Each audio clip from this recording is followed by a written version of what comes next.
Hello, Holly. How are you? I really wasn't planning on being in my car No, I today, like this. This is your thing. but now here I am. Thank you very much for joining us, Holly. I know after a fight, it's very hectic, so I appreciate the time. I know you were somewhat critical of yourself after the fight. Do you still feel that way 2 days later? Yes, I mean, I always want to just be more devastating. I want to let more go all the time, but I know that you can make a fight look really, really kind of scrappy and just kind of, you can make a dog fight out of things. And we were able to make it a clean fight, a clean win. So that's always a good thing. But I just wanted to do more in the position that I was in. And that just, it leaves more for me to keep working on for next time. A lot was made of the fact that this was just the seventh rematch in UFC history for you. When you were in there, so much has happened since your last fight against her, UFC 184. Did it feel like deja vu? Did it feel like you were fighting the same fighter? A lot of her tendencies the same, or do you feel like she changed a lot? I feel like it was a little bit different. I didn't feel like I was in the same fight, but I definitely felt like she was really waiting to counter a lot, and which I still should have just let my punches go. I didn't ever feel threatened or in a bad position in the whole fight. And whenever I feel like that, it's like, well, I should have been kind of just letting a little bit of everything go. I know in the last round I was kind of trying to break out of the clinch a little bit. I know we were in the clinch most of the fight. And I mean, it's not really how I thought the fight would go, but it is what it is. And I know that it's no doubt, like it's a clean victory, but I always want more. That's all. I mentioned before you came on at the post-fight press conference, Dana White was critical of the referee Jason Herzog, saying he should have broken you guys up more. Do you agree with that statement? I would have been fine with it either way. If it would have broken it up, you know, I just always take it on myself that I should have been the one kind of disengaging a little more and letting more strikes go. Being in a dominant position, I should have been more devastating in the dominant position. So, yeah, if you would have broken us up, I wouldn't have been upset about it. I would have just kept fighting. You guys were supposed to fight back in November, but you had to withdraw, I think, because of a knee injury, right?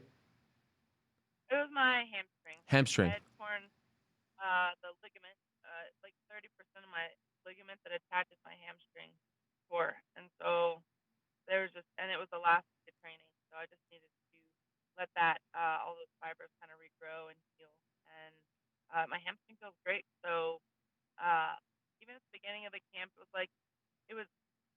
I had checked with the doctors, and it was 100%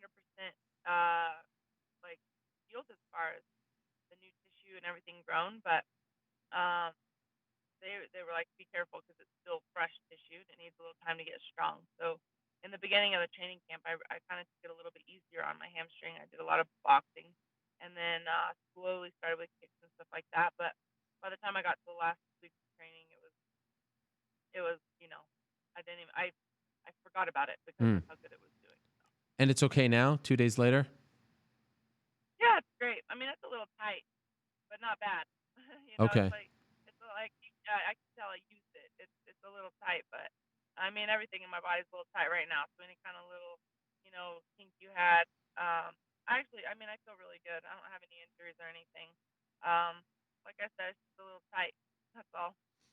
You also revealed in the post-fight press conference that your father has been dealing with some health issues. First off, how is he feeling now, and how much did that weigh on you going into this fight?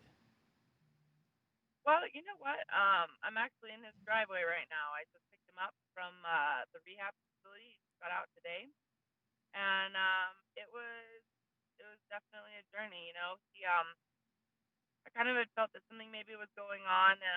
I kind of talked to him Saturday night, and I thought, let's get your blood work done. I feel like there might be something. And Sunday morning, I wasn't at church, but he was preaching, and the members of the church called me, and they just said we think something's wrong. And he like thought it was July, and just like a lot of signs of maybe a brain bleed. So I ran up to the church and I rushed him into the emergency room, and sure enough, he had it's a stroke, a type of stroke. It's called a intracerebral hemorrhage, and it's just like a really large bleed in his brain. And so he was in ICU for about 4 days, and in the hospital is a total like 12 days. And that was a Sunday before Christmas, and then right after the New Year, he got put into like a live-in rehabilitation, where they just rehab everything, kind of get your everything moving again. And he's doing really, really well. It was pretty scary for a while there, but he's doing really well, and he's out now. And some of the big blessings that we have is he has um, no paralysis or anything like that.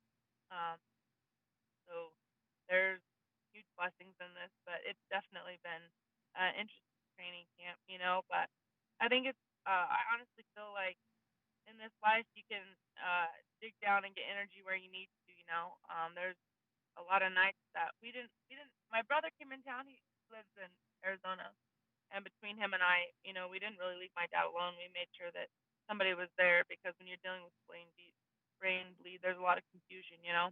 We wanted to make sure that he had a familiar face there anytime that he would wake up.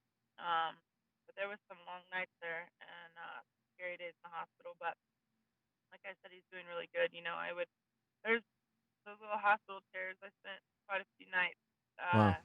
sleeping on those hospital chairs, and then going back to training in the morning. So it would be I train at night sometimes late, and my team's so great that if I could make it to the gym at night, even if it was late, they would just show up, you know, and make sure that I could get my training in when I could. And I knew that my dad wouldn't want me to, not pursue what I'm doing. Um, that's why I kind of kept just kind of pursuing forward. And I knew that no matter what, if this was going to be something like permanent or something temporary or whatever it was, we were going to have to work together, learn how to move forward and live with it, whatever it is, you know. And so I just powered through it, and with the help of team and so many family members and friends and everybody that was so helpful during the time, um, was it was really it was actually really something to see how people really can pull together through times like that.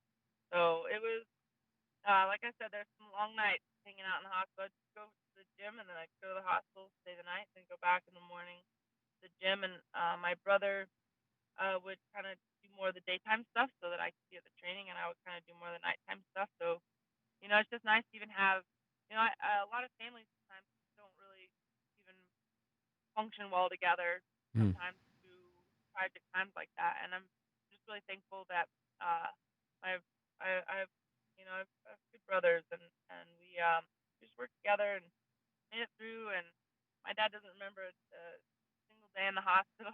Wow.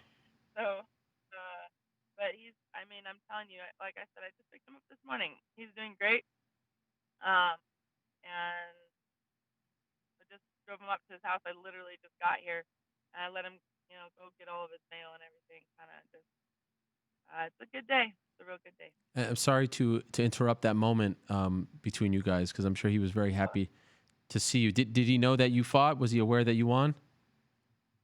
Yeah, he actually, to be honest, the first couple weeks, I mean, he couldn't. Which is typical of stroke. They don't know from one minute to the next. I would have lunch with him, and then I'd go back and bring dinner and be there for the night. He wouldn't remember who was even there at lunch. And but no, now I knew the day was getting better when I walked in, because I said, okay, well, I gotta go. He's like, oh, you gotta go work out or something. I'm like, yeah, I got a fight coming up. And about, I don't know, probably 4 days after he was in the rehab, so I saw him every single day, and which small blessings out there, little things that you just that uh the best rehab place here in Albuquerque is literally like a half mile away from the gym. Mm. And so I was able to just, go have lunch with them, go back train, go have dinner with them, hang out with them in the evening, stuff like that, when I was done.